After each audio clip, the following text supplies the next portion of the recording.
안녕하십니까, 김원중입니다. 이번엔 제8강 판세를 읽고 유리한 룰을 만들어라 라는 제목으로 말씀드리겠습니다. 우리가 눈에 보이는 형보다는 수시로 변하는 새가 무섭다 라는 말을 손자병법에서 읽게 됩니다. 이것은 예를 들어서 축구 경기를 볼 때 객관적 전력이 있지만 진짜 어떤 감독이 지도하느냐에 따라서 판세가 바뀌는 경우가 있습니다. 예컨대 형이라는 것이 있고 새가 있죠. 형은 바로 현재의 상황을 형이라고 하고요. 새는 그 현재의 상황에서 변화하는 판세를 이야기합니다. 손자는 형을 중시했을까요? 새를 중시했을까요? 손자는 형보다는 새를 중시했습니다. 왜 그러냐면 형은 현재 보이는 전력이고요. 새는 보이지 않는 전력을 말하기 때문입니다. 그래서 전쟁사를 보면 판세를 뒤집은 전쟁은 대단히 많고 언제나 존재해 왔습니다. 약자는 늘 자신에게 유리한 새를 구축해서 전쟁을 승리로 이끌었죠. 그렇다면 우리가 이런 생각을 하죠. 승리를 결정하는 요소, 그거는 새입니다. 분명 새. 그런데 형과 새 두 가지 중에서 사람들은, 그 당시 장수들은 어떤 생각을 했을까요? 내가 지금 형이 즉 나의 현재의 전력이 우세하면 그 우세한 전력이 계속 가서 상대편을 이길 수 있을 거라고 착각을 하게 됐는데 바로 문제가 있죠. 그렇기 때문에 손자는 형과 새를 동시에 파악할 수 있는 것이 장수의 중요한 자질로 보고 있습니다. 그렇다면 우리 다윗과 골리앗의 싸움에서 형과 새를 가지고 한번 분석을 해볼까요? 즉 그 완전 무장한 군인이고 빈틈이 하나도 없어 보이는 정말 절대 힘을 갖고 있는 바로 골리앗이 그 골리앗의 형과 다윗의 그 형은 누가 더 앞설까요?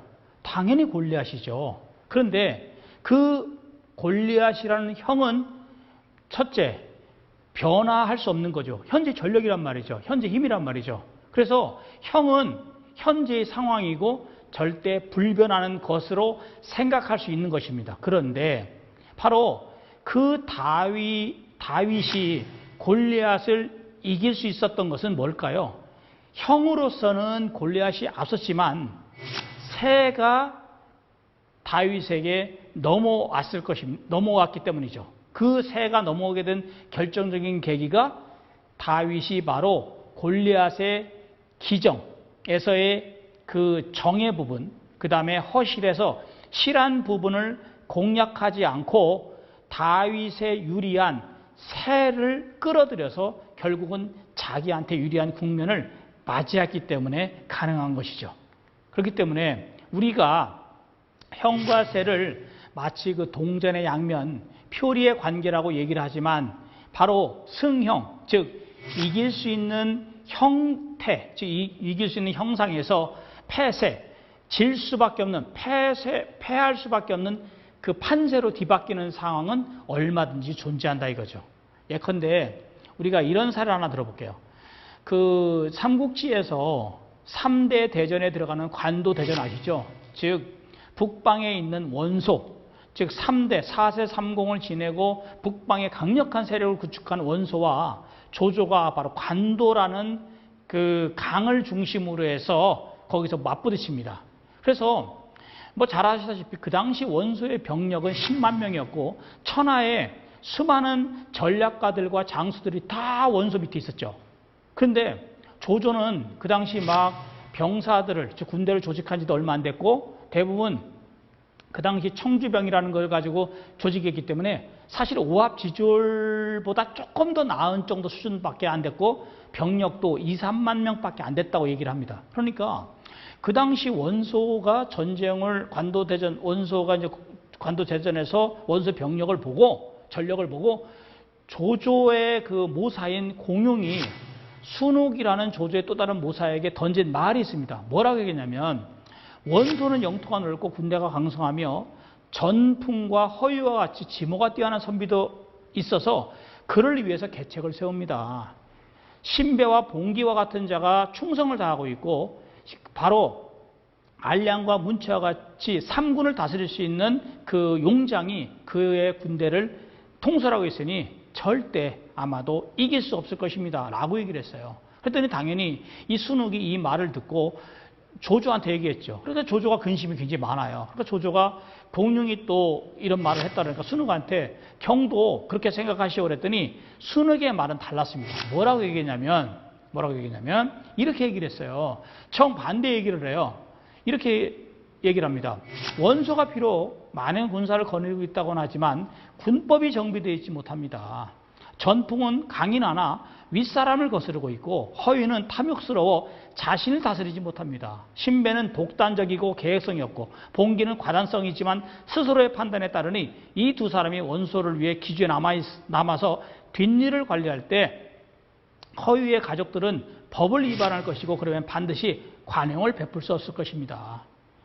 그 다음에 알량과 문추는 필부의 용맹이 있으니 한 번 싸움으로 사로잡을 수 있습니다. 그러니까 말하자면 정반대 해석을 내놓으면서 순욱이 맨 마지막에 한 말이 뭔 줄 아세요? 지금 공은 여기서 조조를 말하는 겁니다. 공께서 천하를 다툴 수 있는 자는 원소입니다. 그런데 지금 공께서 이 네 가지 승리 조건을 다 가지고 있으면서 천자를 보유하고 정의를 가지고 반역자를 정벌하는데 무슨 걱정이 있겠습니까? 원소가 아무리 강대한들 그 자가 할 수 있는 게 무엇입니까? 지금 말하자면 순욱의 분석은 바로 이런 거죠. 즉 형의 문제에 봤을 때는 원소가 훨씬 더 강하지만 세의 문제로 봤을 때는 이러이러한 문제점이 있기 때문에 바로 조조의 세로 충분히 바뀔 수 있다는 가능성을 얘기한 거죠. 그러니까 결국은 순욱의 그 말대로 조조는 과감하게 전쟁을 일으켰습니다. 전쟁을 해서 결국은 정면 승부를 냈죠. 내서 누가 이겼습니까? 조조가 원소를 이겼고 그 원소는 화병으로 거기서 죽게 되죠. 그 정도로 원소가 절대적으로 이길 수밖에 없는 전쟁을 형제지간의 불화, 그 다음에 원소 밑에 있는 그런 모사라든지 장수들 그들 간의 불화로 인해서 승형이 패세를 바뀌었고 원래는 조조로서는 패형에서 승세로 확실하게 바뀔 수 있었던 것이죠. 그렇다면 우리가 한번 생각해 봐야죠. 여러분들이 직장 생활하면서 현재 주어진 형세를 볼 것이 아니라 앞으로의 가능성이나 변화 가능성을 염두에 두고 직장 생활을 해야 되지 않을까요? 바로 오늘 어떤 업체랑 거래를 합니다.